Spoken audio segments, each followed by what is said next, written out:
The morning sun burned across the New Mexico territory with the kind of heat that made even shadows sweat.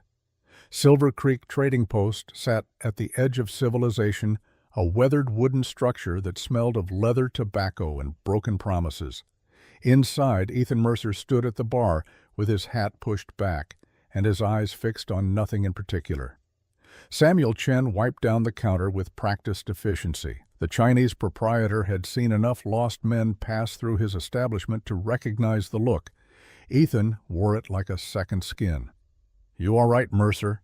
Samuel asked, his accent carrying the musical lilt of Canton mixed with the hard edges of frontier English. Ethan lifted his glass, watching the amber liquid catch the light streaming through the dusty windows. Outside, a wagon rattled past.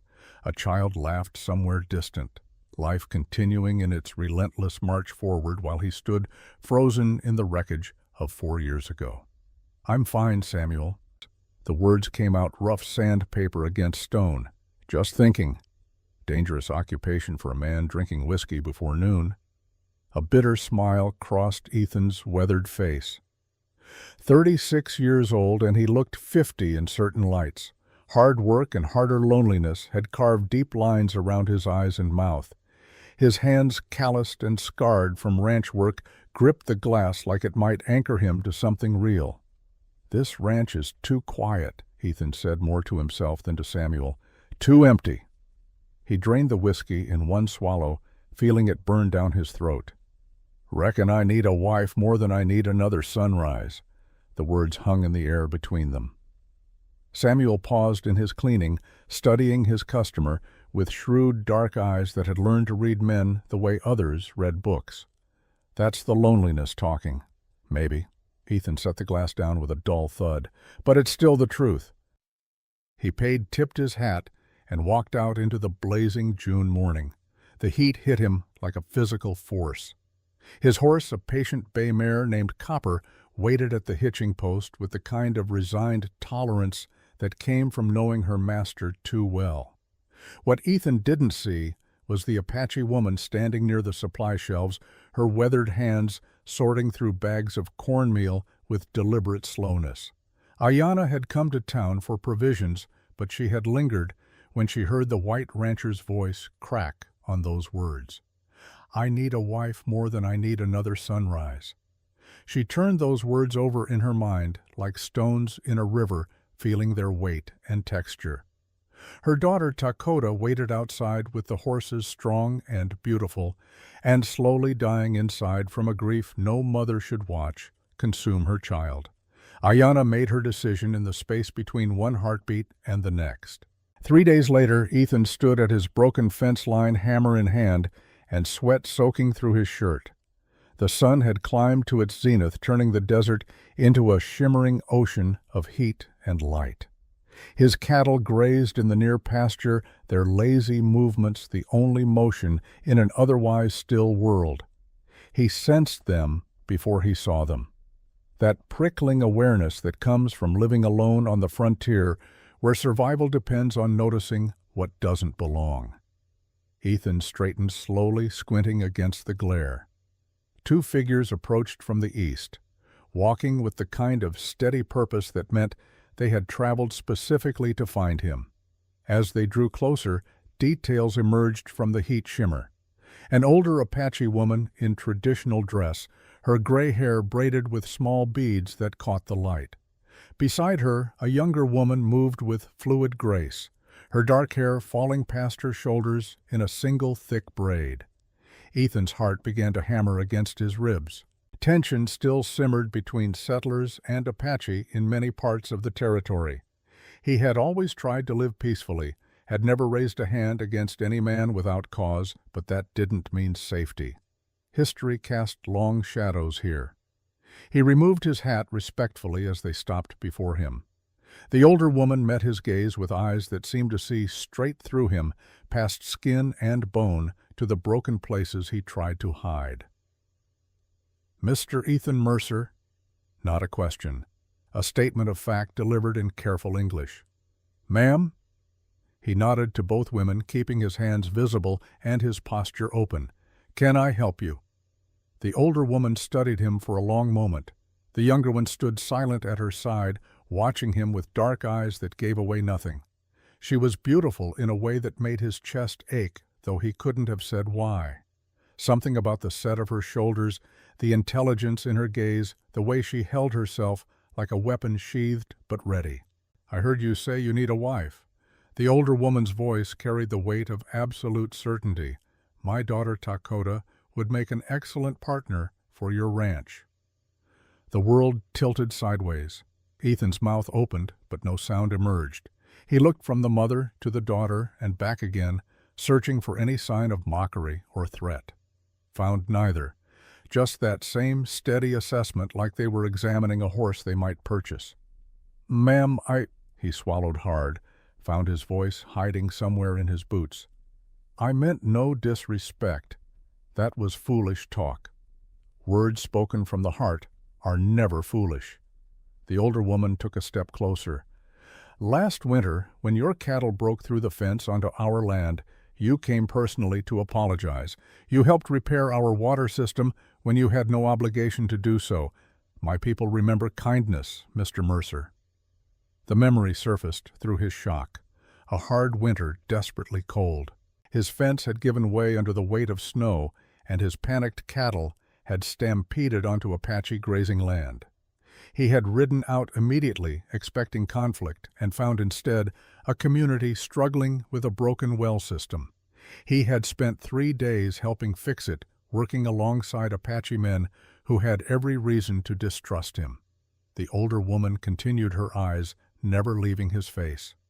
"I am Ayanna. This is my daughter, Dakota." For the first time, the younger woman spoke. Her voice carried the texture of smoke and honey, low and clear. "My mother believes you are a fair man." Dakota's gaze pinned him in place. "I need a partnership, not a love story.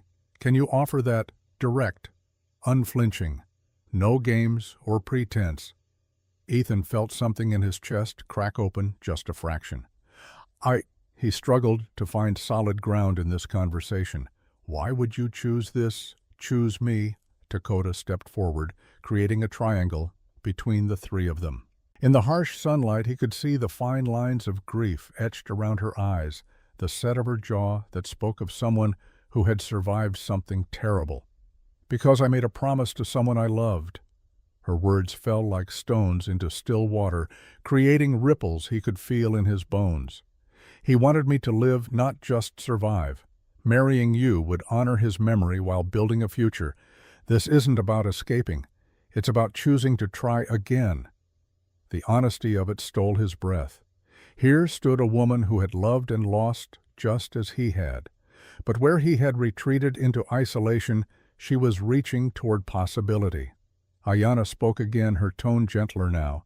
"You have 2 months, Mr. Mercer. Dakota will visit 3 days each week. You will work together, learn each other's ways. If either of you wishes to walk away after that time, there will be no dishonor, no debt." 2 months. 8 weeks to discover if 2 wounded souls could build something stronger than their individual pain. Ethan looked at Dakota, really looked, saw the intelligence behind her careful mask, the strength in her stance, the faint tremor in her hands that she tried to hide. She was terrified, he realized, as terrified as he was.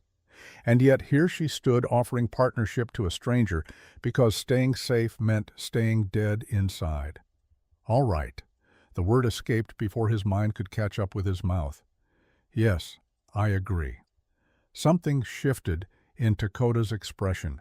Not quite relief, more like acknowledgement, a warrior recognizing another warrior across a battlefield. Ayanna nodded once, decisive. "Dakota will come Tuesday next. Be ready to teach her about cattle. She knows sheep, not cows." "I'll be ready." The 2 women turned to leave. Ethan watched them walk away, his heart still racing, his hands still gripping his forgotten hammer. Just before they disappeared over the ridge, Ayanna called back. "Grief makes us forget how to live, Mr. Mercer. Perhaps you two can teach each other to remember." Then they were gone, leaving him alone with the desert wind and the impossible turn his life had just taken. That night, Ethan sat on his porch as darkness settled over the land like a blanket. Stars emerged one by one, brilliant and cold in the vast sky. Somewhere in the distance, a coyote called. His cattle lowed softly in their pen. He thought about Margaret, about the way she had looked at this same sky with distaste, calling it empty and desolate, the way she had flinched from the wind and the dust and the endless work. He had loved her with the desperate intensity of youth, and when she left, she had taken some essential part of him with her. The letter had been brief, brutal in its efficiency.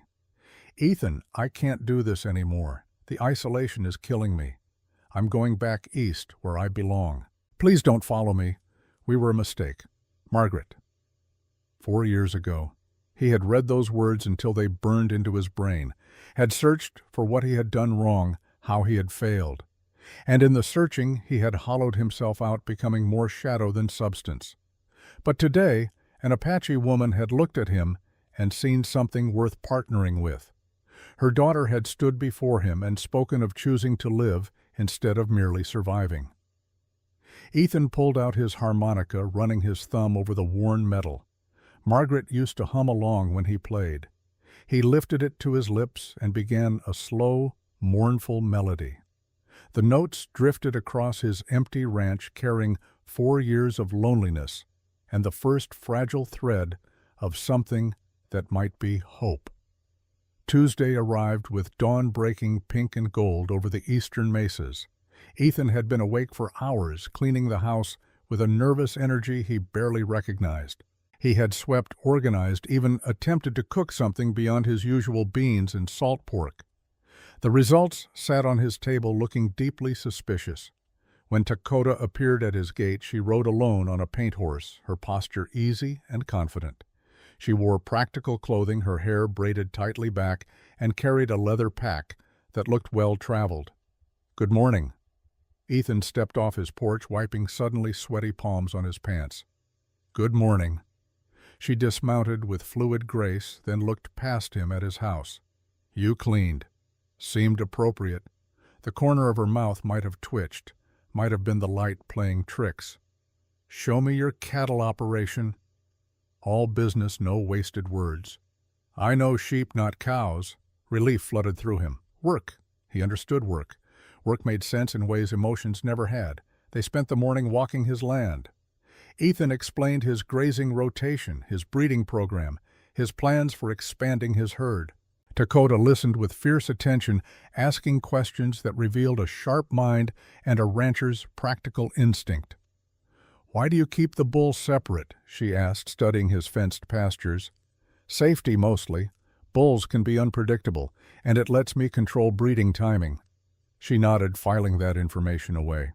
"With sheep, we keep the rams with the flock except during specific seasons. Different animal, different needs." "What else do you know about ranching?" "Water is life." She gestured at his irrigation ditches. "Your system is adequate but inefficient. See how the water pools there. You lose maybe 20% to evaporation and seepage. Apache methods could reduce that to 5%. Ethan looked where she pointed and saw what he had been too close to notice. She was right. Heat crept up his neck. "I'd appreciate learning those methods."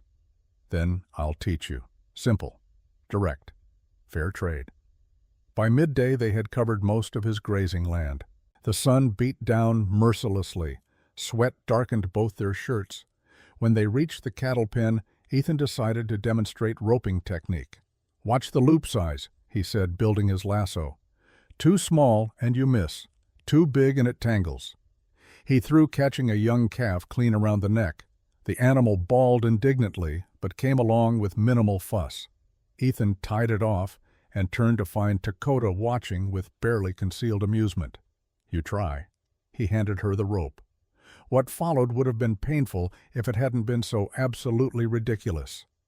Dakota's first throw caught nothing but air. Her second somehow tangled around her own leg. Her third sent the rope sailing backwards over her shoulder. She stood there, rope draped across her back like some kind of bizarre shawl, and something broke. Laughter bubbled up from deep in Ethan's chest, rusty from disuse, but genuine, real. After a heartbeat of stillness, Dakota began to laugh too. Not polite chuckles, but full, honest laughter that bent her double. "I am terrible at this," she managed between gasps. "Absolutely awful," Ethan agreed, still laughing. "Worst I've ever seen. I respect cattle more now. If this is what it takes to catch them, they have earned their freedom." The laughter faded slowly, leaving something lighter in its wake. For the first time since Dakota had arrived, Ethan felt the crushing weight of awkwardness lift just slightly. "We'll practice," he said. "You'll get better." "Will I, though?" She eyed the rope with deep suspicion. "Probably not, but it'll be entertaining to watch you try." That earned him a look of mock offense that transformed her entire face.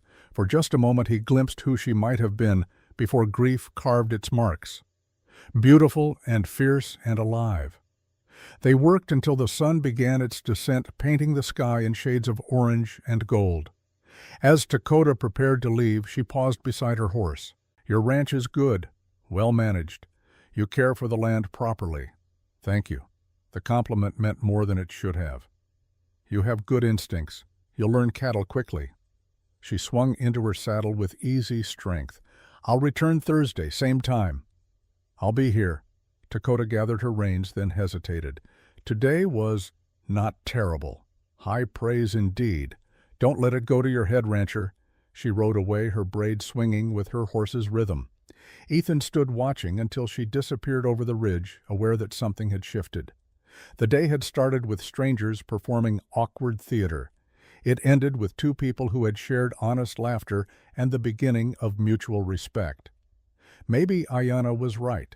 Maybe they could teach each other to remember how to live. The weeks that followed fell into a pattern as reliable as the sunrise. Tuesday, Thursday, Saturday. Dakota arrived at dawn, and they worked until the heat became unbearable, then resumed in the evening cool. Slowly she taught him to see his ranch through different eyes. "You plant nothing." She stood in what Ethan had always considered wasteland beside his barn. "This soil could support squash beans, corn, the three sisters we call them. They grow together, support each other." "I'm a cattleman, not a farmer." "You're a man who could eat vegetables instead of dying slowly from salt pork." She knelt, running her fingers through the earth. "This land wants to give. You just need to ask properly." So they planted.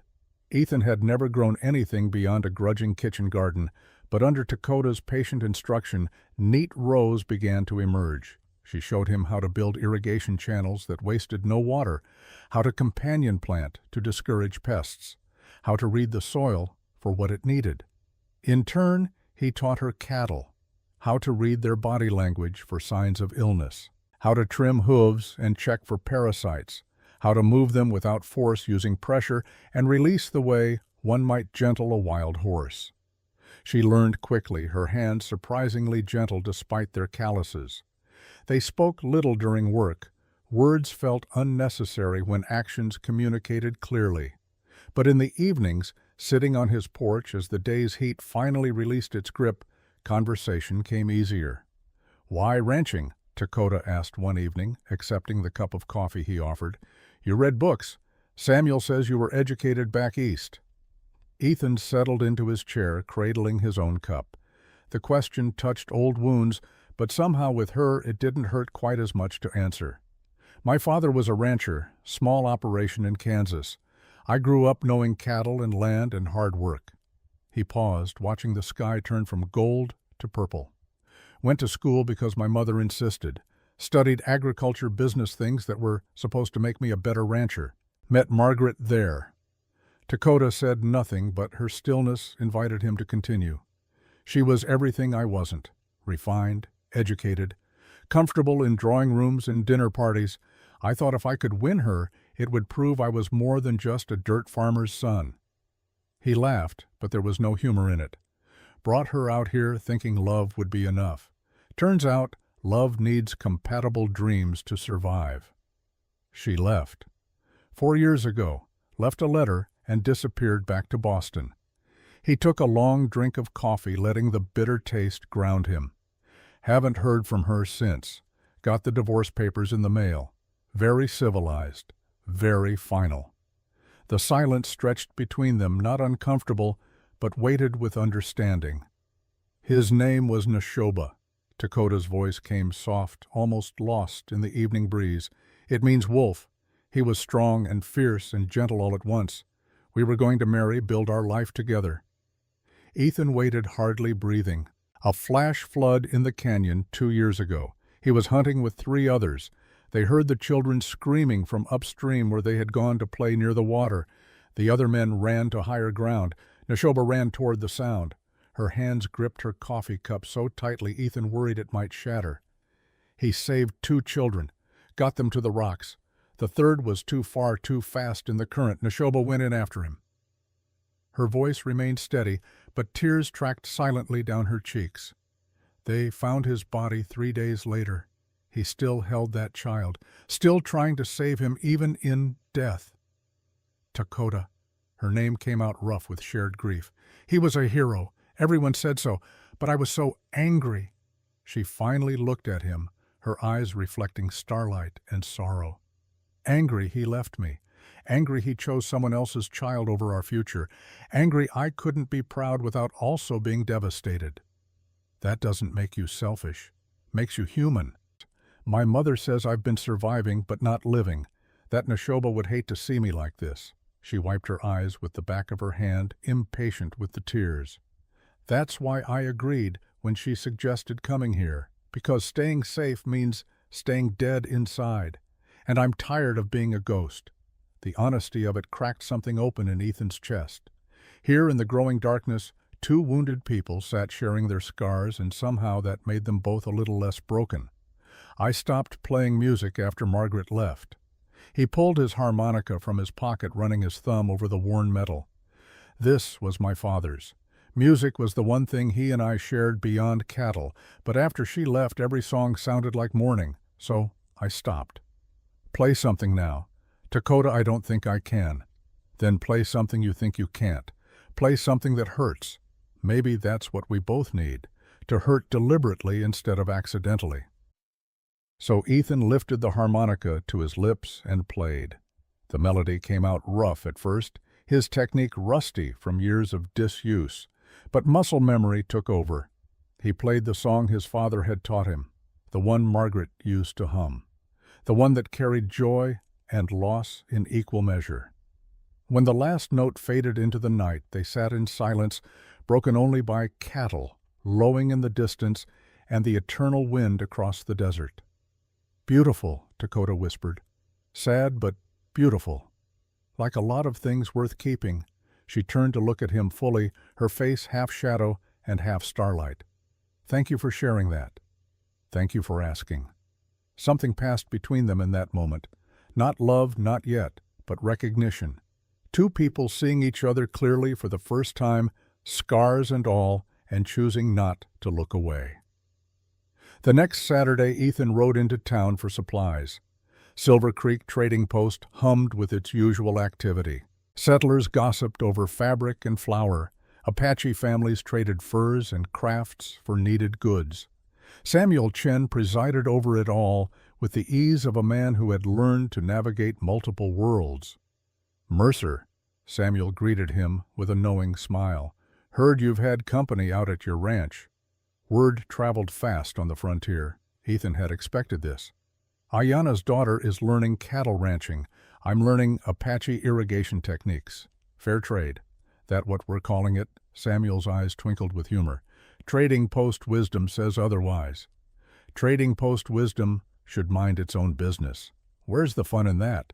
Before Ethan could respond, the door opened and an older woman swept in with the kind of presence that demanded attention. Dorothy Crane was Silver Creek's unofficial matriarch, a widow who had buried 2 husbands and raised 6 children on the frontier. What Dorothy thought mattered. She made her way to the counter where Ethan stood, her sharp eyes taking in every detail. Mr. Mercer. Her tone could have frozen whiskey. Ma'am. He tipped his hat respectfully. I hear you're keeping company with an Apache woman. The Trading Post went quiet. Conversations stopped mid-sentence. Every eye turned to watch the confrontation. Ethan felt heat creep up his neck, but held Dorothy's gaze steadily. "I'm working with Dakota, yes ma'am, teaching her cattle ranching while she teaches me water conservation." Dorothy studied him like a hawk examining a mouse. "Young man, I've lived in this territory for 40 years, seen a lot of fools make a lot of mistakes. But I've also seen that land and cattle don't care about the color of hands that tend them." Ethan blinked, caught off guard. "My eldest daughter married a Mexican rancher against my initial wishes. Best decision she ever made. That man is the finest son-in-law a woman could ask for." Dorothy's severe expression softened almost imperceptibly. "If that Apache girl is teaching you sense, you listen. Lord knows you men need all the help you can get." Relief flooded through him. "Yes, ma'am, I intend to." "Good. Now someone help me with these feed sacks. I'm not as young as I used to be." The tension broke. Conversations resumed. But as Ethan loaded his supplies, he caught Samuel's eye. The proprietor gave him a subtle nod of approval. "You're going to need allies," Samuel said quietly as Ethan paid. "Change makes people nervous. Having Dorothy in your corner helps." "I'm not trying to change anything, just trying to live my life." "Sometimes that's the most radical act of all." Ethan rode home with Samuel's words echoing in his mind. He hadn't thought about his arrangement with Dakota as change or rebellion. It was simply two people trying to survive their respective grief. But to the watching world, it represented something larger, something that challenged the careful boundaries people drew to feel safe. When Tuesday arrived again, Dakota noticed immediately that something was different. "You're distracted." She watched him fumble with a gate latch he had opened 1,000 times before. "Went into town Saturday.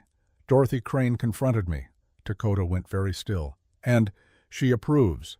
Said land and cattle don't care about the color of hands that tend them." The breath Dakota released carried relief and something else, something that might have been hope. "That's good. Dorothy Crane's opinion matters to settlers. Does it bother you?" "What people think," she considered the question seriously. "Yes, but not enough to stop. My mother taught me that living for other people's comfort is a slow death. I died once already with Neshoba.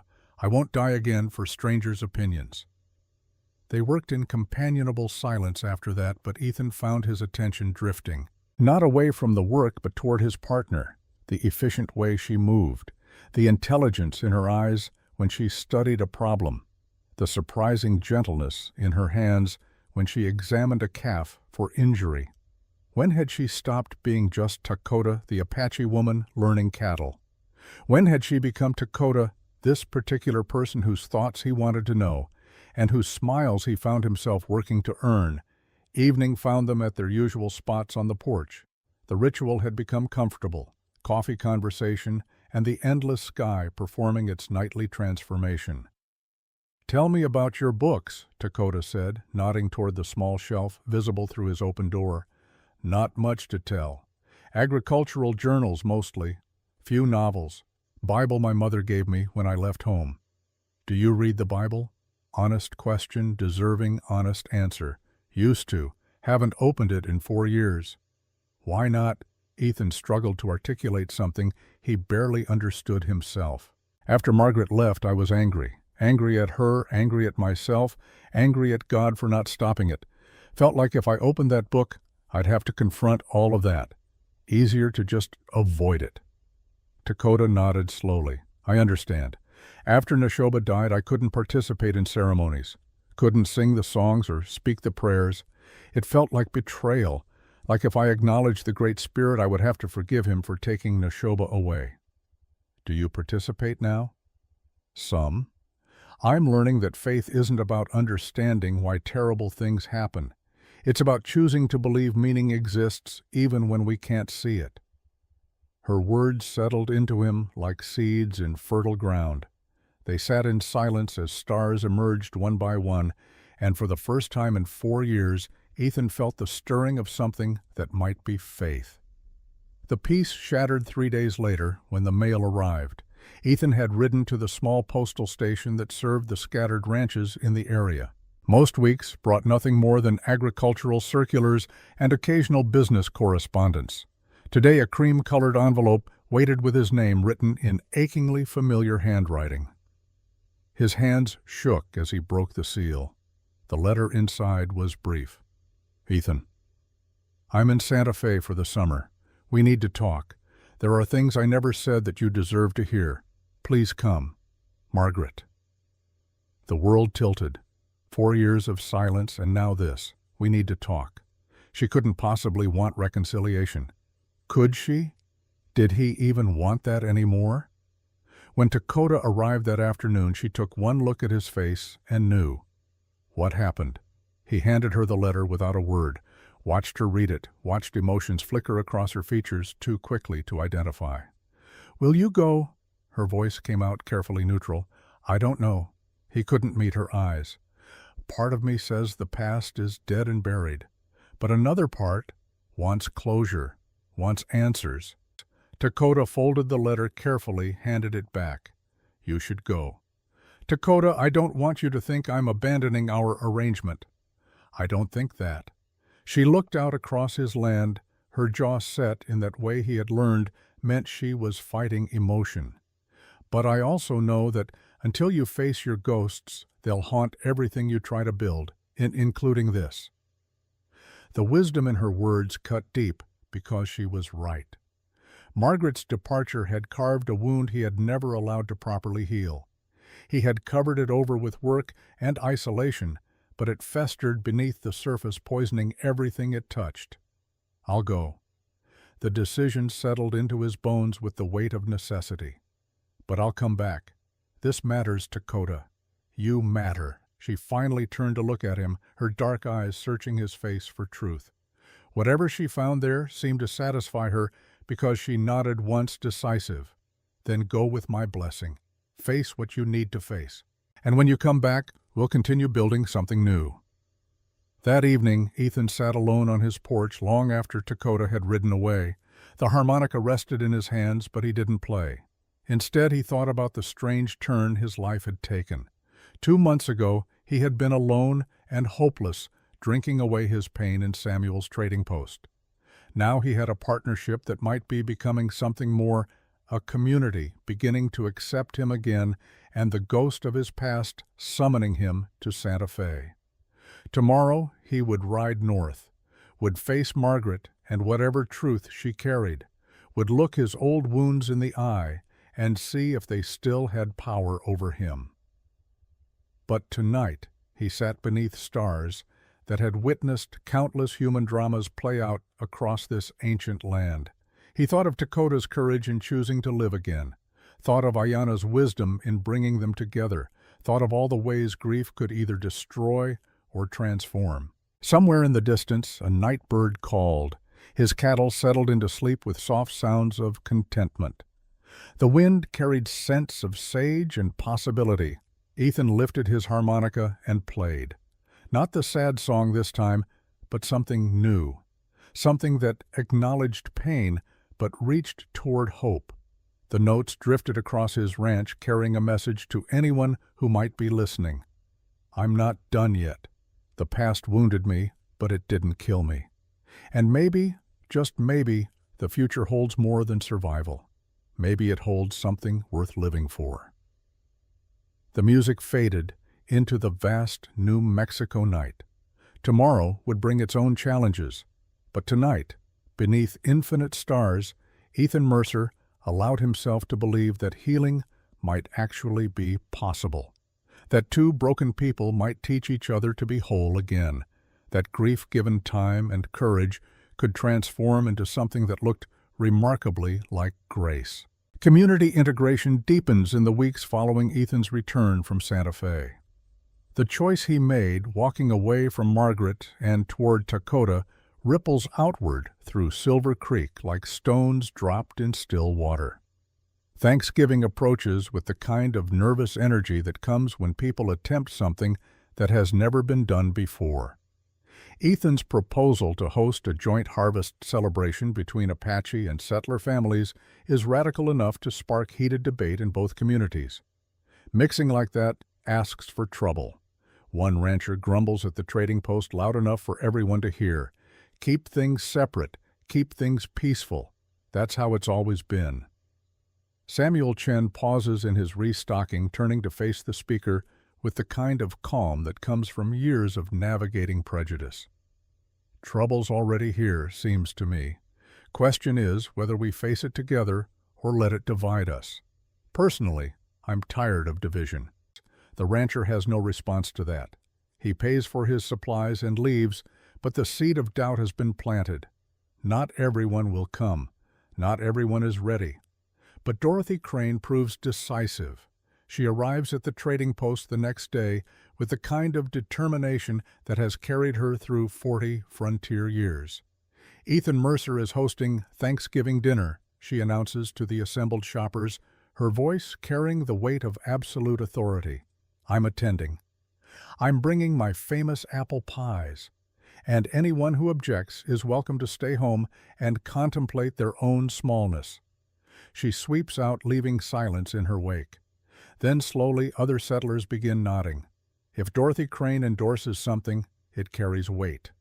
The tide begins to turn. On the Apache side, similar conversations unfold. Some elders express concern about breaking bread with those who have historically been enemies. But Ayanna speaks with quiet conviction in council meetings. My daughter chose a path that honors both worlds. The child she will one day carry will be both Apache and white. Do we welcome that future, or do we cling to old wounds until they poison everything? Lonan adds his voice. I've worked alongside Ethan Mercer, watched him treat our knowledge with respect, learn our ways without mockery.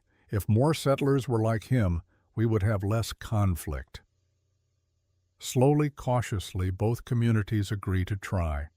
Thanksgiving Day arrives cold and clear, the kind of November morning where breath turns to mist and the sky stretches endless and blue. Ethan wakes before dawn, nervous energy making sleep impossible. He and Lonan had spent the previous week building long tables from rough lumber enough to seat over 60 people. Dakota finds him checking the tables for the third time, adjusting benches that don't need adjusting. They're not going to collapse, she says with gentle amusement. What if people don't come? What if we've built all this and everyone stays home? She crosses to him, taking his restless hands in hers. Then we'll have Thanksgiving with whoever shows up, even if it's just us and your terrible cooking. My cooking isn't that terrible. You burned water last week. That was an accident. You set the pot on fire, Ethan. Despite his nervousness, he laughs. She has that effect on him, the ability to pull him out of his spiraling thoughts and ground him in the present moment. By mid-morning, people begin to arrive, cautiously at first. Settlers on one side of the long table setting down dishes with careful precision. Apache families on the other, their contributions laid out with equal care. Children hover in the uncertain middle ground, not quite sure where they belong. The divide is visible, physical, a canyon carved by years of mistrust. Then Dorothy Crane arrives, her arms full of pies that smell like heaven. She surveys the scene with sharp eyes, notes the separation, and makes her choice. With the authority of her years and status, she crosses the invisible line. She settles herself next to Ayanna and begins asking pointed questions about Apache cooking methods. This bread. Dorothy examines the round flat loaves Ayanna had brought, turning them over with genuine interest. You make it without an oven. Firestones, very hot, quick cooking. Fascinating. My biscuits take forever, and half the time they're hard enough to use as ammunition. Would you teach me your method? Ayanna's weathered face creases into a smile. If you teach me your apple preservation technique, I saw your jars at the trading post. Very beautiful. Just like that, barriers begin to crumble. Other women notice Dorothy's ease and follow her lead. Conversations spark about recipes, preservation methods, the universal concerns of feeding families through harsh winters. Men gravitate toward discussions of land and cattle and water, finding common ground in shared challenges. And the children, bless their uncomplicated hearts, simply start playing together. A game of tag erupts, Apache and settler children running wild under the watchful eyes of mothers who are slowly, tentatively beginning to see each other as simply mothers rather than strangers. Ethan finds himself standing beside Lonan, watching the scene unfold with something like wonder. "Your people are braver than I expected," Lonan says quietly. "So are yours. Dakota chose well. So did I." A companionable silence falls between them. Not quite friendship yet, perhaps, but the foundation of it. Mutual respect between men who love the same woman in different ways and want her happiness above all else. The feast itself becomes something remarkable. Apache venison cooked with traditional herbs sits alongside settler turkey with sage dressing. Three Sisters vegetables prepared both ways, showing the subtle differences in technique. Pies and flatbread, and dishes that seem to blend methods from both cultures into something entirely new. Father Walsh arrives, his round face beaming with joy. He says grace his prayer, thanking God for abundance and the courage to share it. Then, in a gesture that brings tears to many eyes, he asks Ayanna to offer an Apache blessing. Her words flow in her native tongue, musical and powerful. Most settlers do not understand the language, but they feel the reverence, the gratitude, the hope. When she finishes, silence holds for a heartbeat before someone begins to clap. Then everyone joins in applause, bridging the gap between understanding and respect. Children eat until they are stuffed, then run wild under the watchful eyes of mothers from both communities. Men gather in clusters, initially divided by culture, but gradually mixing as conversation finds common ground. Stories are shared. Laughter erupts. The careful formality of the morning gives way to something warmer. Ethan watches Dakota move through the gathering, her natural grace and intelligence on full display. She translates, when needed, introduces people who might never have spoken otherwise, builds bridges with every conversation. Pride swells in his chest. This woman, this remarkable woman, chose him. As afternoon shadows begin to lengthen, Ethan notices Dakota looking pale. She excuses herself from a conversation with several settler women and moves toward the house with uncharacteristic haste.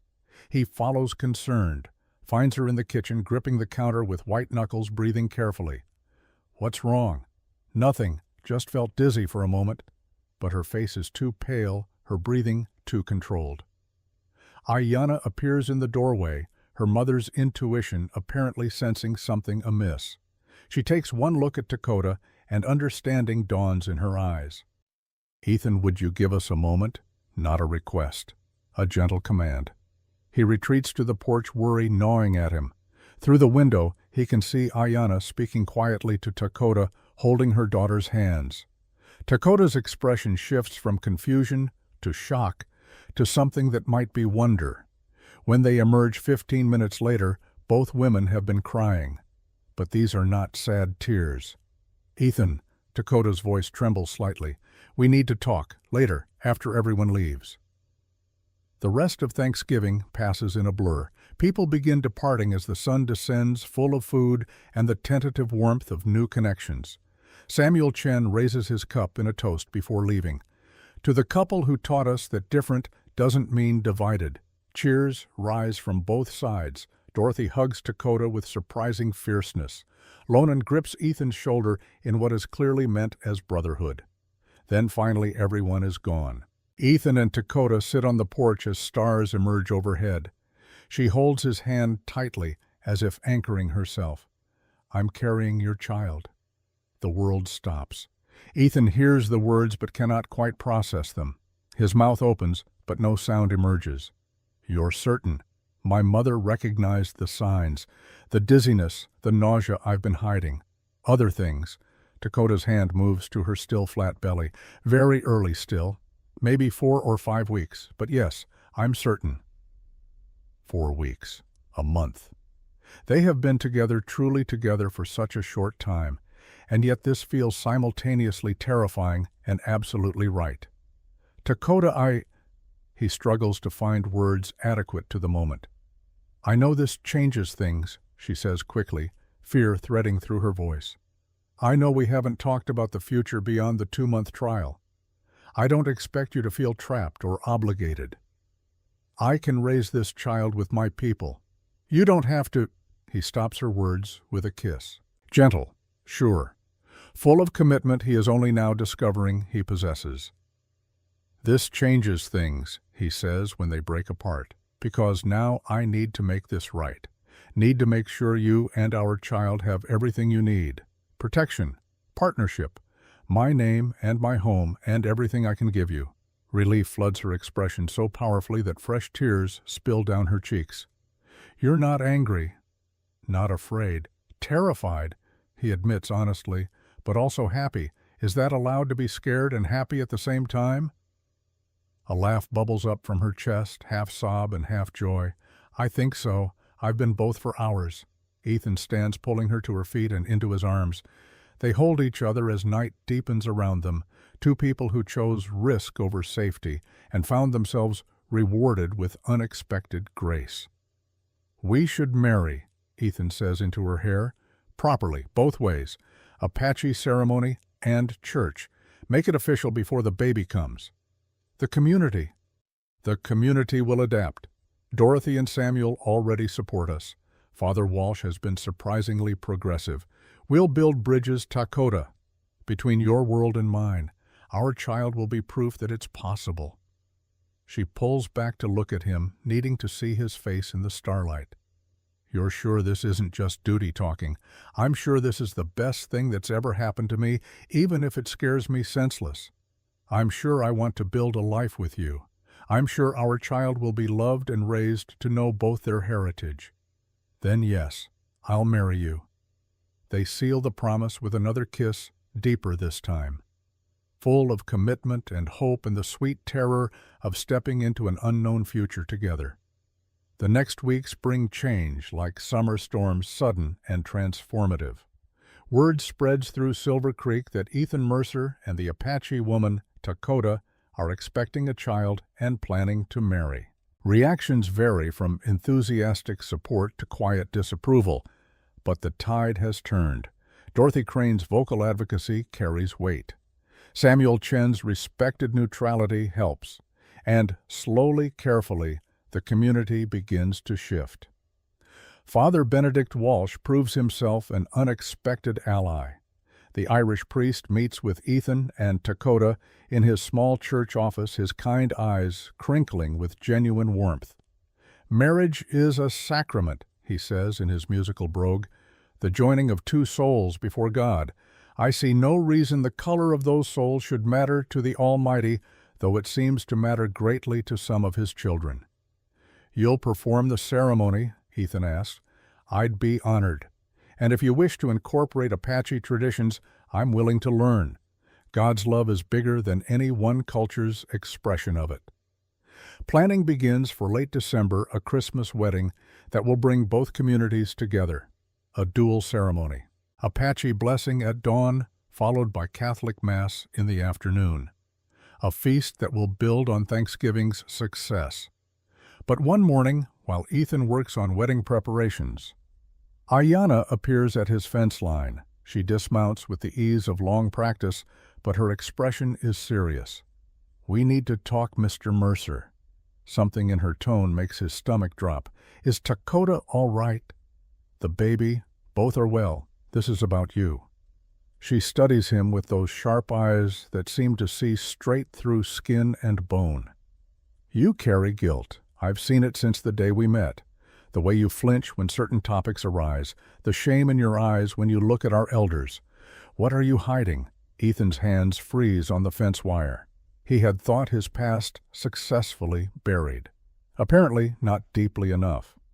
"I was never a soldier," he says slowly, choosing words with care.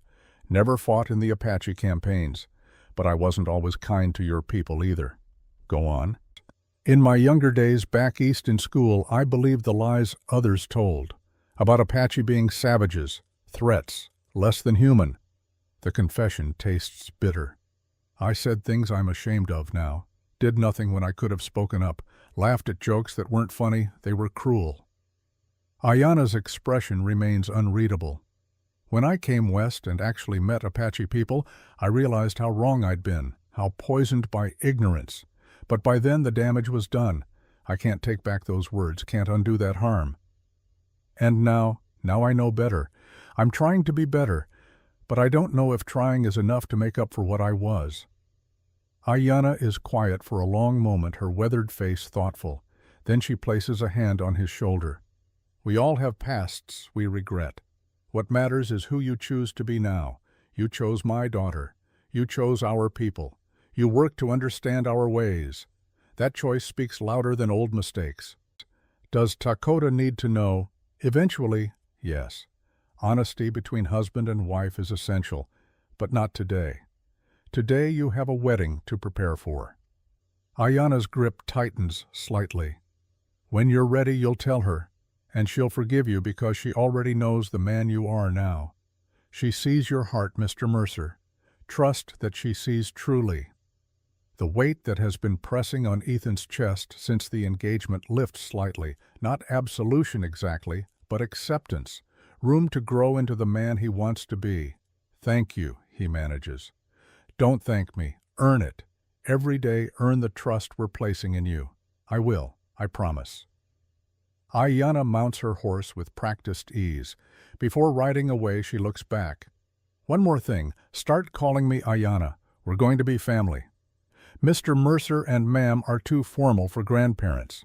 She rides off before he can respond, leaving him standing alone with a fence half repaired and a future that suddenly feels more real than it ever has before.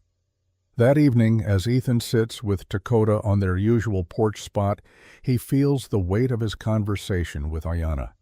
The secret she urged him to share eventually. But not yet, not when everything is so new and fragile. You're quiet tonight, Dakota observes. Just thinking about the wedding, about everything changing, having second thoughts, about you never, about whether I deserve you constantly. She leans into him, her head on his shoulder. We've been over this. You're enough, Ethan, exactly as you are. He wants to tell her about his conversation with her mother, about the shame he carries from his younger self's ignorance. But the words stick in his throat. Soon he promises himself, when the time is right. For now he holds her and watches stars emerge in the vast sky and allows himself to believe that maybe, just maybe, he can become the man she thinks he already is. But their peace is short-lived. Late November brings a crisis that threatens everything they have built. The autumn rains fail. Wells begin to run dry. The river that feeds both settler and Apache land drops to a trickle, revealing rocks that are normally submerged even in dry seasons. Tension spikes as old fears resurface. Water has always been the flashpoint in this territory. Men have killed over access to streams and wells. Entire families have been driven out when their water sources failed. Now faced with drought, the fragile alliance between communities threatens to shatter. Ethan and Lonan meet at the river's edge, studying the problem with grim faces. We fought over water 10 years ago, Lonan says quietly. 3 men died, Apache and settler both, for what dust and pride. We can't let that happen again. Then what do you suggest, brother? The word brother lands with weight. Lonan has never used it before. The trust implied makes Ethan's chest tighten. We work together, pool our knowledge, build a system that serves everyone fairly. Lonan studies him for a long moment. You would trust us with equal access to your water. I'm marrying one of you, raising a child who will be both. Trust isn't optional anymore. It's necessary. Some of your people won't like it. Some of yours won't either. But it's the right thing to do. Over the next week, something remarkable happens. Apache engineers who have survived in this desert for generations work alongside settler builders who bring different techniques and tools. Dakota designs a fair distribution plan calculating each family's needs based on crops and livestock. Her mathematical precision impresses even skeptical ranchers. Dorothy organizes schedules to prevent conflicts over access times.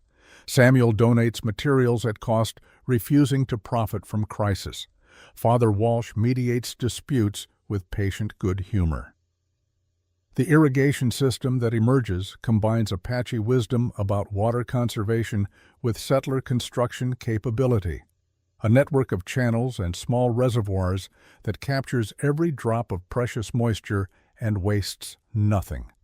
Efficient, fair, and deeply symbolic. The day the first water flows through the new system, both communities gather to watch. Children cheer as clear water runs through channels their parents built together. Women weep with relief. Men who had been enemies shake hands over flowing water. Ethan finds himself standing with an unlikely assembly. Dakota beside him, her hand in his, Lonan on his other side. Dorothy and Samuel and Father Walsh forming a circle of bridge builders. "This is how it should be," Father Walsh says softly. "People working together instead of tearing each other apart." "It's how it will be," Dorothy corrects firmly, "if we choose it every day, if we keep choosing cooperation over conflict."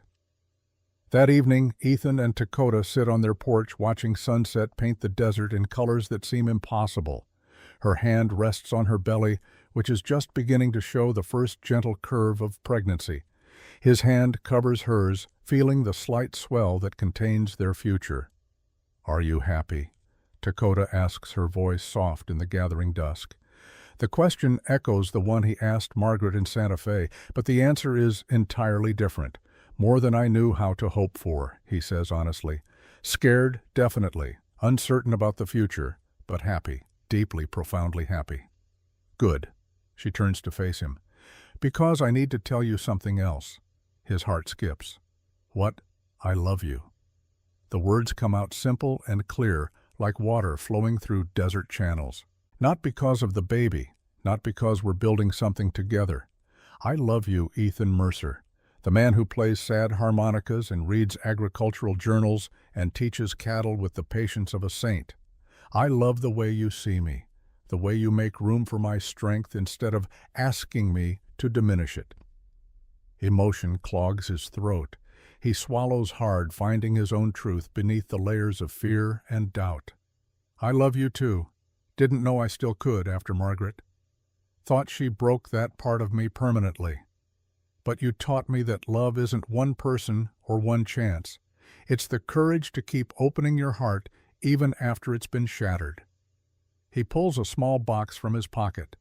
Inside rests a ring he commissioned from the silversmith in Santa Fe during his trip. Simple, elegant, engraved with patterns that honor both their cultures, Apache symbols woven through Celtic knots that represent his Irish heritage. "Dakota, will you marry me? Not because you have to. Not because of the baby or community pressure, but because you choose me. Choose us. Choose this life we're building." "Yes." No hesitation. Pure certainty ringing in her voice. "Yes, I'll marry you." He slips the ring onto her finger. She pulls him into a kiss that tastes of tears and laughter and promises made under infinite stars. When they finally break apart, both grinning like fools, Ethan rests his hand on her belly once more. "Our child is going to have the strangest, most wonderful family," he says. "Apache grandmother, Irish priest, Chinese uncle, outspoken elderly white woman, protective warrior cousin." Dakota laughs, the sound carrying pure joy.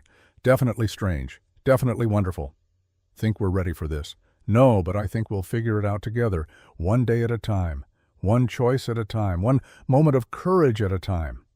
And there beneath the vast New Mexico sky, two people who had learned to survive separately discover what it means to truly live together. Not in spite of their differences, but because of them. Not ignoring their scars, but letting those scars become the foundation of something stronger. Love built not on perfection, but on honest effort. Partnership forged not in easy times, but through shared struggle. Hope cultivated not through denial of pain, but through choosing joy anyway. The wedding is still weeks away. Challenges remain. But the truly important work has already begun. Two wounded hearts learning to beat in rhythm, two different worlds discovering they can occupy the same space. Two people choosing each other over and over with every sunrise and every star-filled night.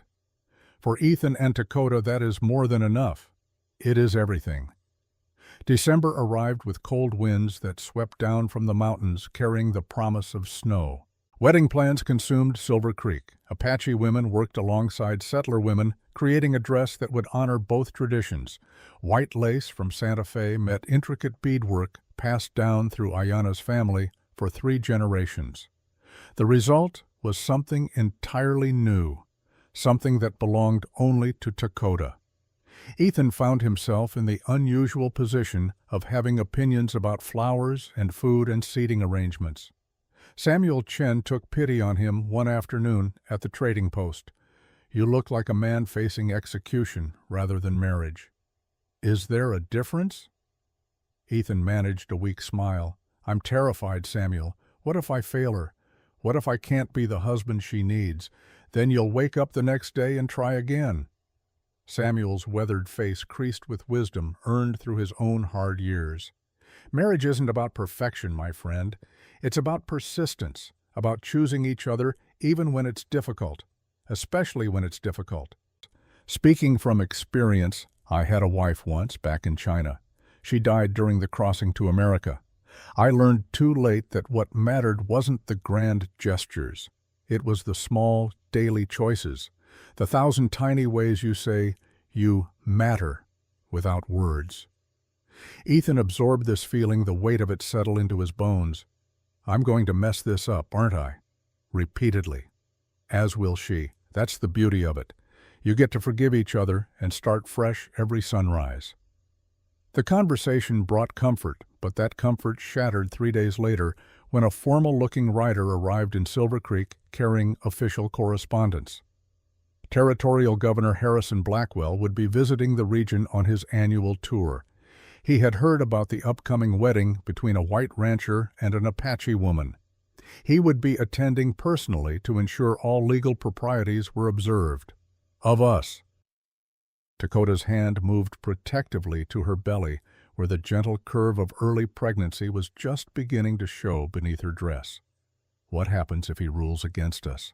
"Then legally you wouldn't be married in the eyes of the territory. The child would have no claim to Ethan's property. You'd have no legal protections as his wife." The implications crashed through Ethan like avalanche.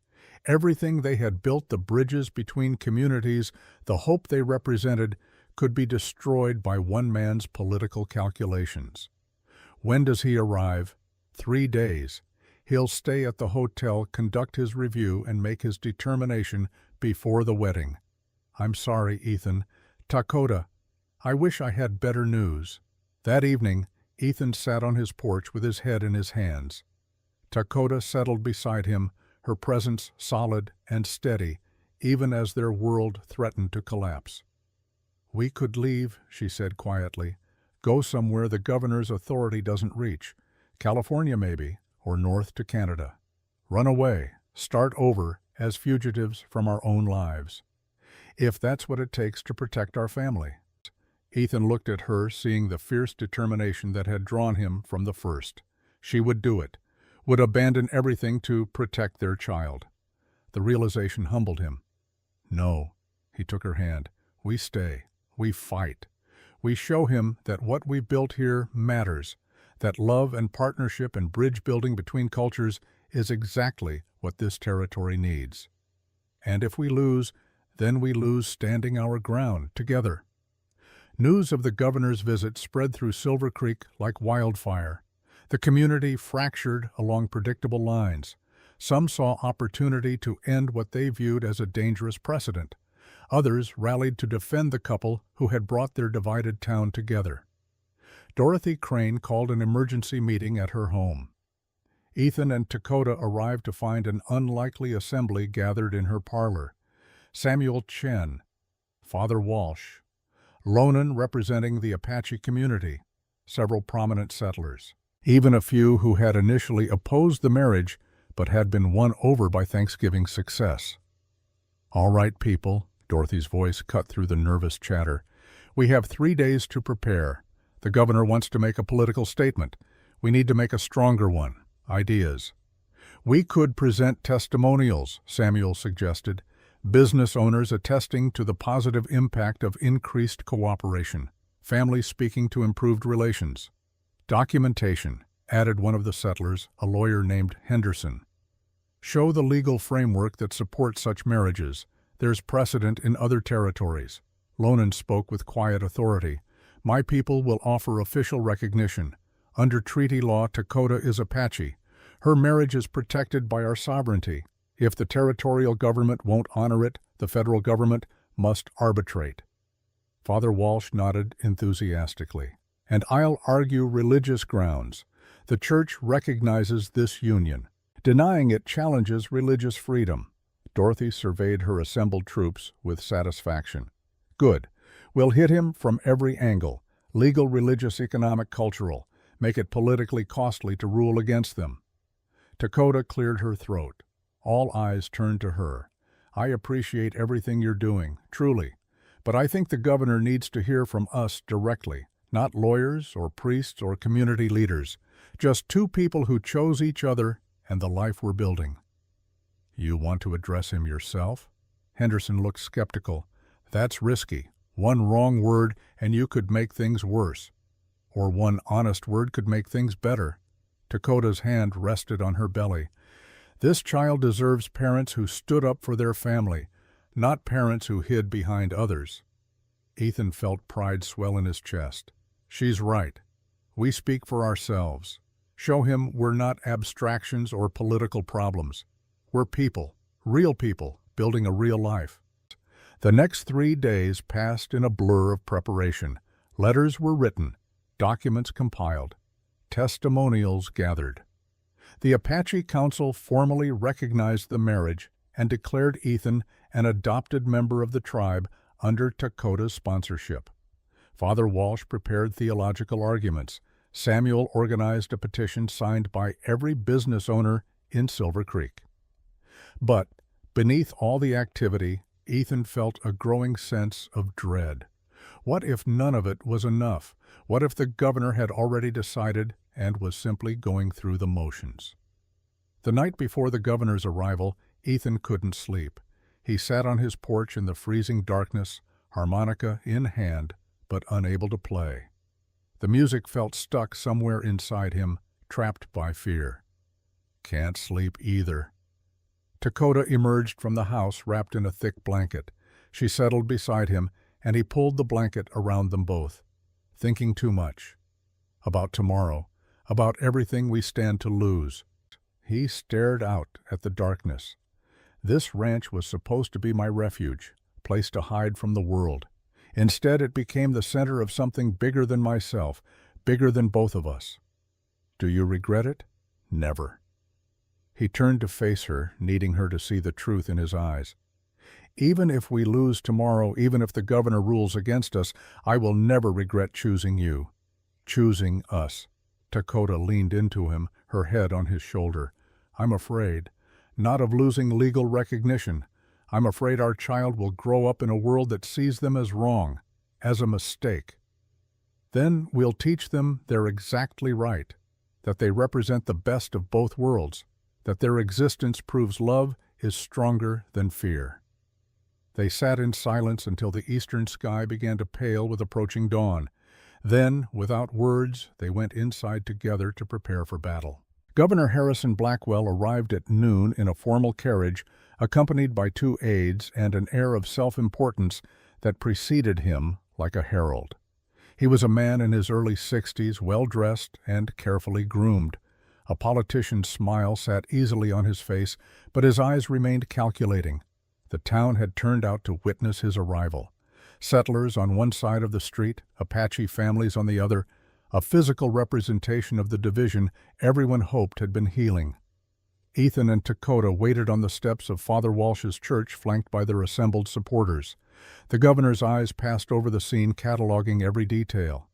Quite the reception, he said, stepping down from his carriage. I'm here to assess a marriage, not negotiate a treaty.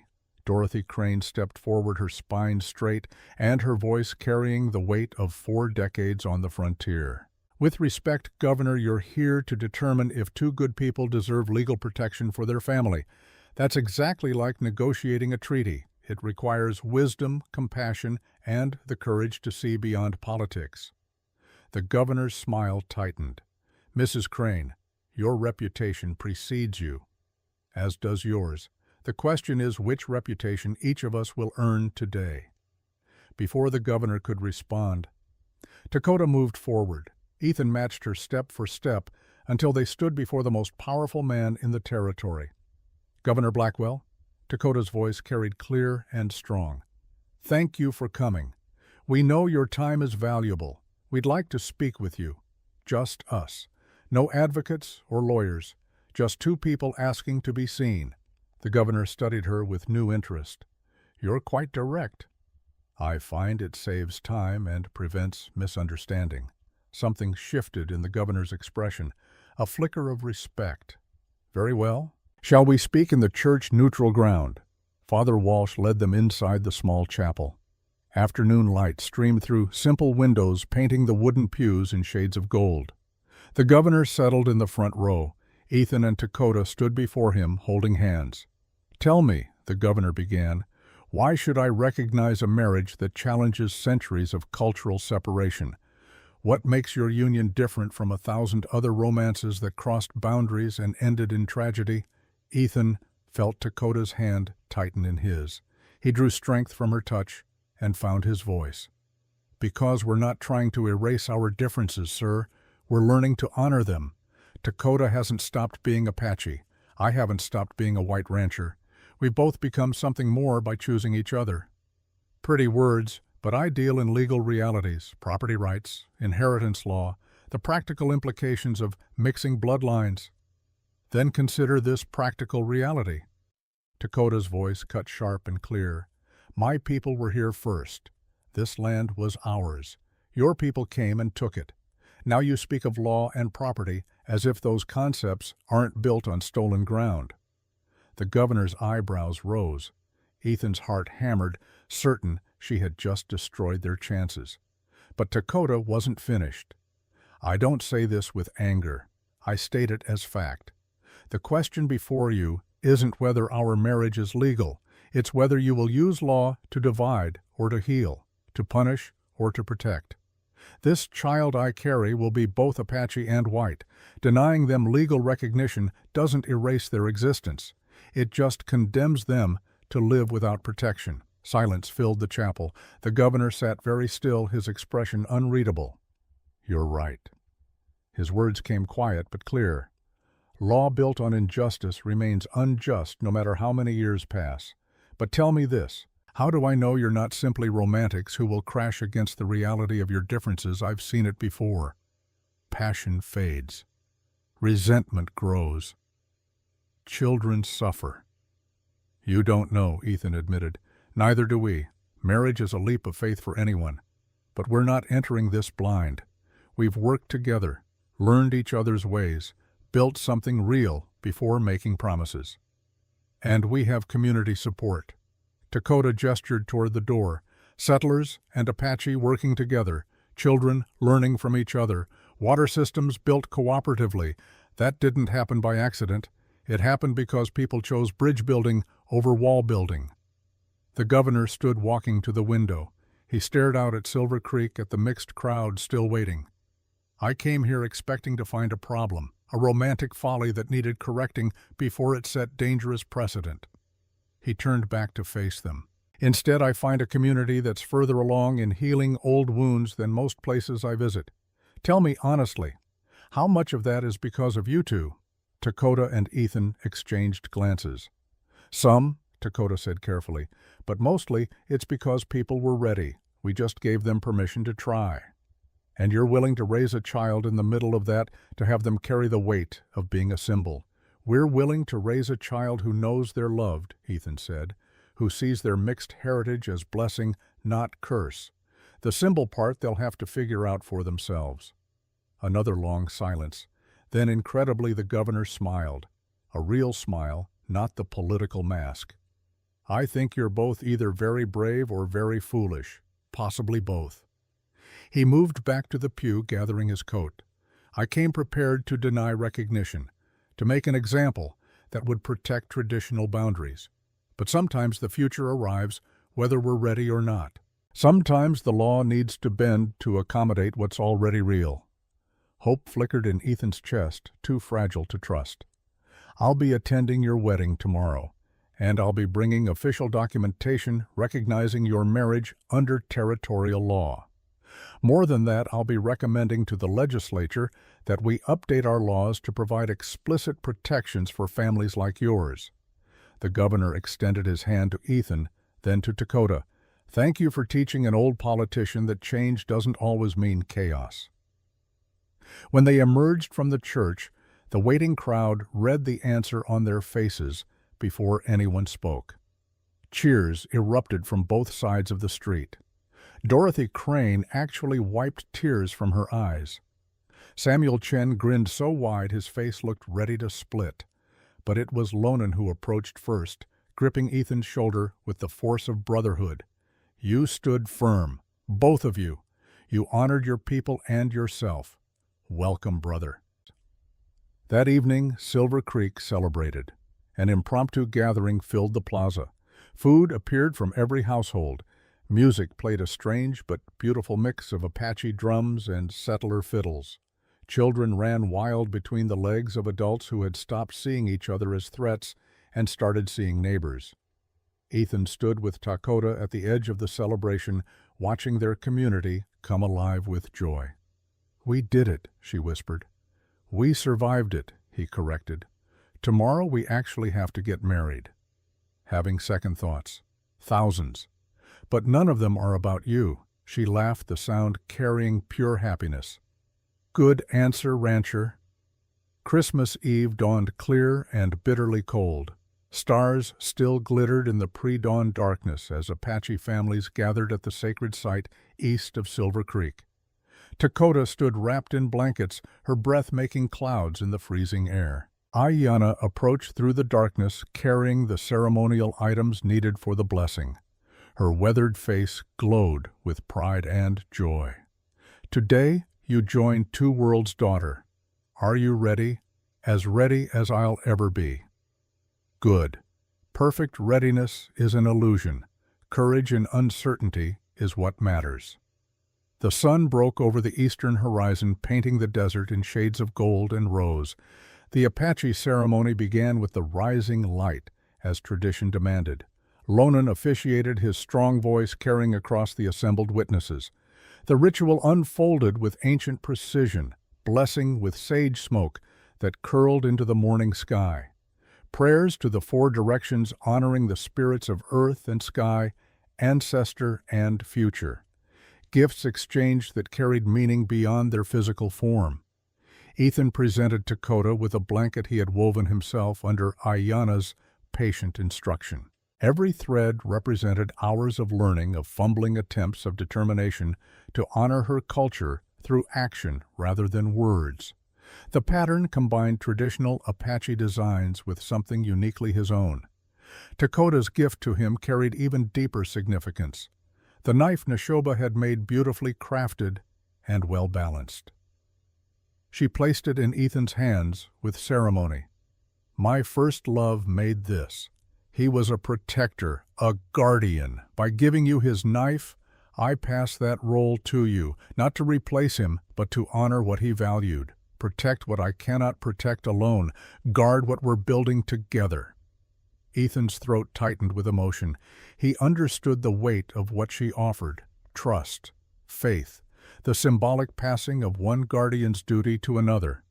I'll honor this gift, honor his memory, honor you. The watching Apache families murmured approval. Even those who had doubted, who had questioned whether a white man could truly become one of them, saw the sincerity in this exchange.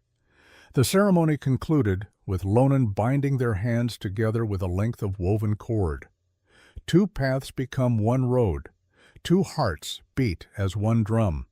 Two spirits walk together through all seasons. The people witness this joining. The ancestors bless it. The future awaits it. He unwound the cord, but the connection remained. Ethan and Dakota stood hand in hand as the sun climbed higher, married in the eyes of her people and the eyes of heaven. But the day was only beginning. The Catholic ceremony was scheduled for 2 in the afternoon, giving everyone time to transition from the sacred site to the church. Silver Creek transformed itself. The church had been decorated with an impossible blend of traditions. Evergreen boughs from the mountains woven with Apache prayer ties, candles from the mission alongside small fires in the Apache style, Christian hymns prepared alongside traditional songs. Father Walsh stood at the altar in his finest vestments, practically vibrating with joy. He had spent weeks preparing for this moment, studying Apache traditions and consulting with Ayanna to ensure his blessing would honor both faiths. When Dakota entered the church on her mother's arm, the assembled crowd gasped. The dress was a masterpiece, white lace flowing like water over intricate beadwork that told the story of her people in symbols and color. Her dark hair fell loose down her back, woven through with small white flowers that Dorothy had somehow procured despite the December cold. She looked like a bridge between worlds, like hope made visible. When Ethan waited at the altar, his heart hammering so hard he thought everyone must hear it. He wore his best suit, but Lonan had gifted him an Apache armband that he wore with pride. Neither fully one culture nor the other. Both. Always both. The ceremony followed Catholic tradition, but with moments of Apache influence woven throughout. Father Walsh's homily spoke of love that crosses boundaries of faith, that builds bridges, of the radical act of choosing hope over fear. Marriage is not easy, the priest said in his musical brogue. It requires daily choice, daily courage, daily forgiveness. But what these two are building goes beyond simple marriage. They're showing us that our differences need not divide us, that love, real love, makes room for the full humanity of the other person. The vows came next. Traditional Catholic promises given new weight by everything they had survived to reach this moment. I, Ethan Mercer, take you, Dakota, to be my wife. I promise to honor your people, raise our children to know their full heritage, and love you with everything I am, in sickness and health, in poverty and wealth, till death parts us. I, Dakota, take you, Ethan Mercer, to be my husband. I promise to build our home with strength, teach our children both our stories, and walk beside you as equal partner, in sickness and health, in poverty and wealth, till death parts us. Rings were exchanged. The simple silver band Ethan had commissioned joined the engagement ring already on Dakota's finger. He wore a matching band that Ayanna had helped Dakota design, engraved with patterns sacred to both their peoples. By the power vested in me by the Holy Catholic Church and in witness of this community, I now pronounce you husband and wife. Father Walsh beamed. Ethan, you may kiss your bride. The kiss was gentle, reverent, full of promises made and promises yet to come. When they broke apart, both were crying. Happy tears, overwhelmed tears, tears that carried 4 years of loneliness transformed into connection. The church erupted in applause. Apache drums thundered alongside settler cheers. Governor Blackwell stood in the front row, clapping with genuine enthusiasm. Dorothy Crane sobbed into her handkerchief. Samuel Chen grinned from ear to ear, and just like that, they were married. Truly married. Recognized by both communities, both faiths, both the earthly law and the law of heaven. The feast that followed would be talked about for years. Tables stretched across the plaza, groaning under the weight of food from every household. Apache venison and settler turkey. Traditional Three Sisters prepared both ways. Pies and flatbread and dishes that blended techniques from both cultures into something entirely new. Music played as the sun descended. Fiddles and drums finding unexpected harmony. Children danced with abandon. Adults who had been strangers months ago now shared stories and laughter. Ethan found himself standing with Lonan and Samuel watching the celebration unfold. "Never thought I'd see this," Samuel admitted. "Two communities coming together like family." "They are family now," Lonan said, nodding toward where Ayanna and Dorothy sat deep in conversation. "We're all bound by those two. Their children will tie us together for generations." "Speaking of children," Samuel elbowed Ethan gently, "you nervous about becoming a father?" "Terrified, but also excited. Our child will grow up seeing cooperation instead of conflict. We'll know both cultures as home. That's a gift. A gift you and Dakota gave them by being brave enough to try." As darkness fell, candles and small fires illuminated the plaza. Dakota found Ethan in the crowd, pulling him aside to a quieter corner. "How are you holding up, husband?" The word sent warmth through his chest. Husband. He was someone's husband again, but this time it felt entirely different, built on honesty instead of illusion. Happy, overwhelmed, grateful. He pulled her close, mindful of the belly between them. "How about you, wife?" "The same. And tired. This child is using my bladder as a punching target." They both laughed. Then Ethan grew serious. "I know I'm going to mess this up sometimes. The husband thing, the father thing, probably the cultural bridge thing too, but I promise I'll keep trying. Keep learning. Keep choosing you. That's all I need. Your imperfect effort. Your honest trying. We'll figure out the rest together." They stood together watching their celebration, their community, their future unfolding under the stars. The winter passed in a blur of preparation and anticipation. Dakota's belly swelled. The irrigation system proved its worth through the dry months. Apache and settler children attended the new shared school Dorothy had championed. Silver Creek became a model others pointed to, proof that cooperation was possible. March brought the first signs of spring, and with it labor pains that sent Ethan into a panic. "Get Ayanna," Dakota said through gritted teeth, "and Dorothy, and send Lonan for the doctor just in case." "What about me? What do I do?" "Stay calm, or at least pretend to stay calm. One of us should." Labor lasted 14 hours. Ethan paced grooves in his porch while inside women, who had been strangers a year ago, worked together to bring new life into the world.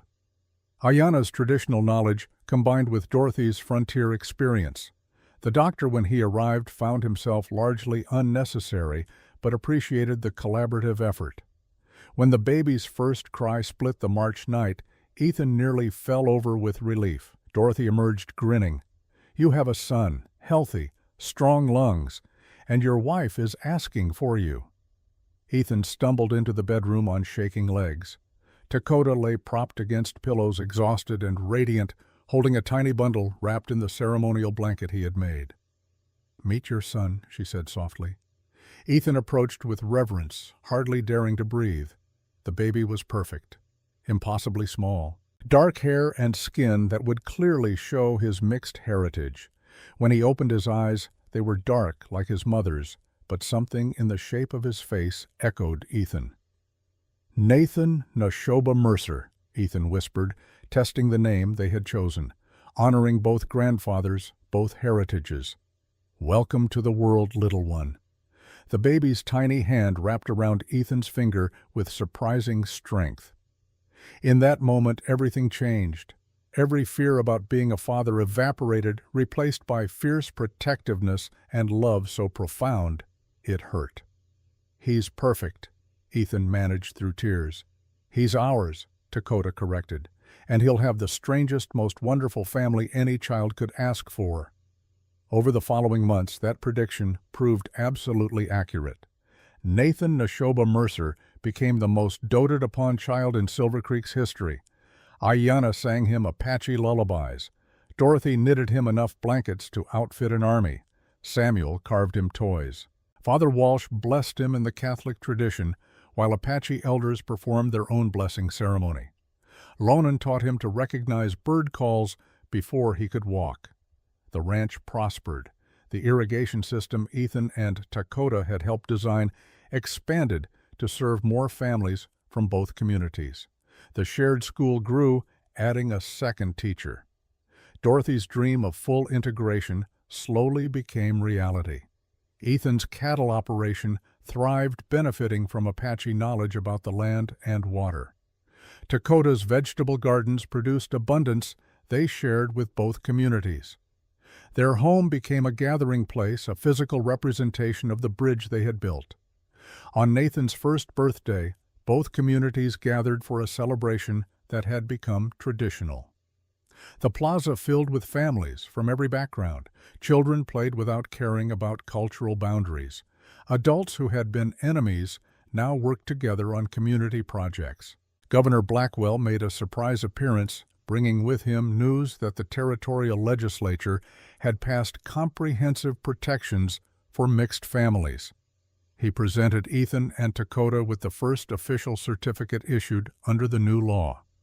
"You two started something important here," the governor said. "Other communities are following your model, building bridges instead of walls. I'm recommending Silver Creek as an example of what the territory should aspire to become." That evening, as the celebration wound down, Ethan and Dakota sat on their porch with Nathan sleeping between them. The scene had become ritual, evening conversation under stars. But now they were 3 instead of 2. "Do you remember that day at the trading post?" Ethan asked softly. "When I said I needed a wife more than I needed another sunrise?"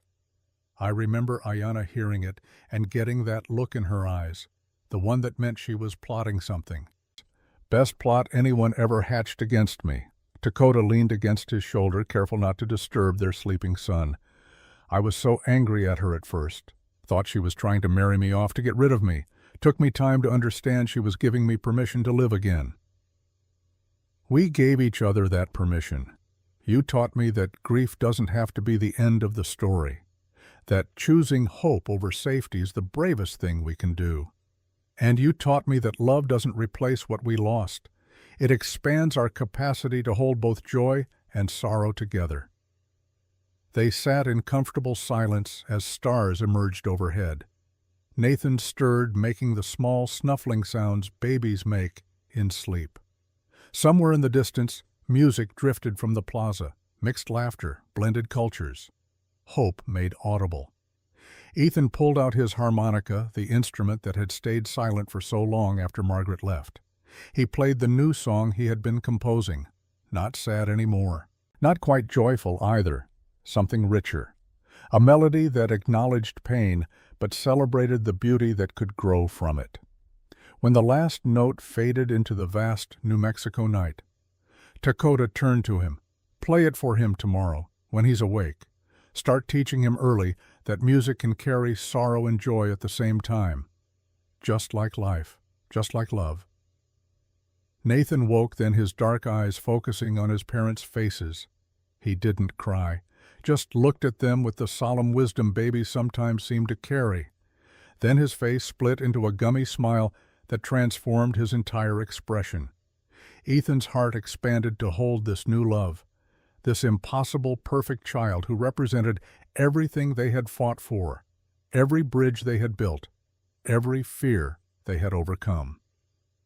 3 years later, Silver Creek had become famous throughout the territory, the town where cultures cooperated instead of conflicted, where Apache and settler children learned together, played together, grew up seeing each other as neighbors instead of threats. Ethan and Dakota's ranch had expanded into a true operation. They employed workers from both communities. Their irrigation innovations were being copied across the region. The 3 sisters' gardens Dakota had insisted on fed families during hard times. Nathan had been joined by a daughter, Elena Grace, who had her mother's fierce spirit and her father's gentle heart. The children grew up bilingual, bicultural, equally comfortable at Apache ceremonies and church services. Dorothy Crane's school educated 30 children now. Samuel Chen's trading post had become a community center. Father Walsh oversaw a congregation that included members of both cultures. Lonan had married a settler woman following the path Ethan and Dakota had blazed. But for all the growth and change, some things remained constant. Every evening, Ethan and Dakota sat on their porch as the sun set, sometimes with children climbing over them, sometimes alone, after the little ones were asleep, always together. On their 5th anniversary, they gathered their community for a celebration. Not because anything extraordinary had happened, but because the ordinary had become extraordinary. 5 years of marriage, 5 years of bridge building, 5 years of proving that love could overcome fear.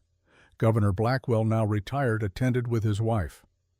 "You know, when I first came to Silver Creek, I thought you two were either fools or visionaries.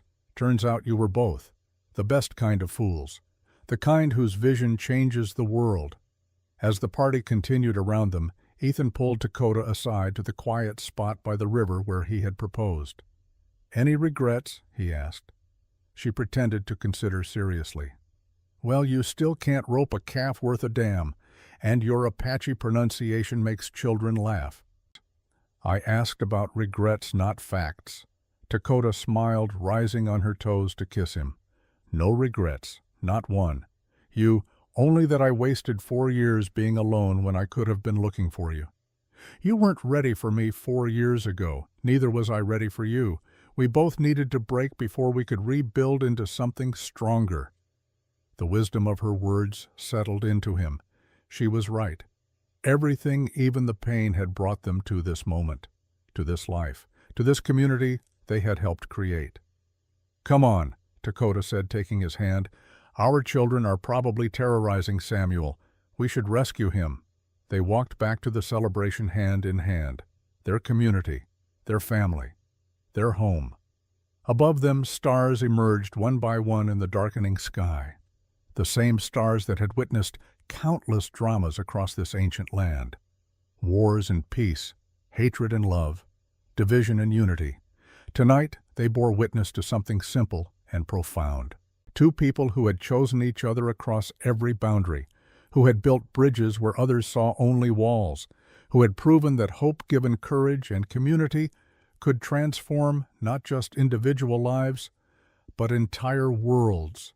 Ethan Mercer and Dakota, rancher and Apache, husband and wife, bridge builders, parents, partners in every sense of the word.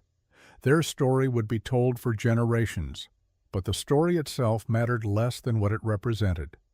Proof that different didn't mean divided, that love could cross any boundary if given courage and commitment, that the future belonged to those brave enough to build it together.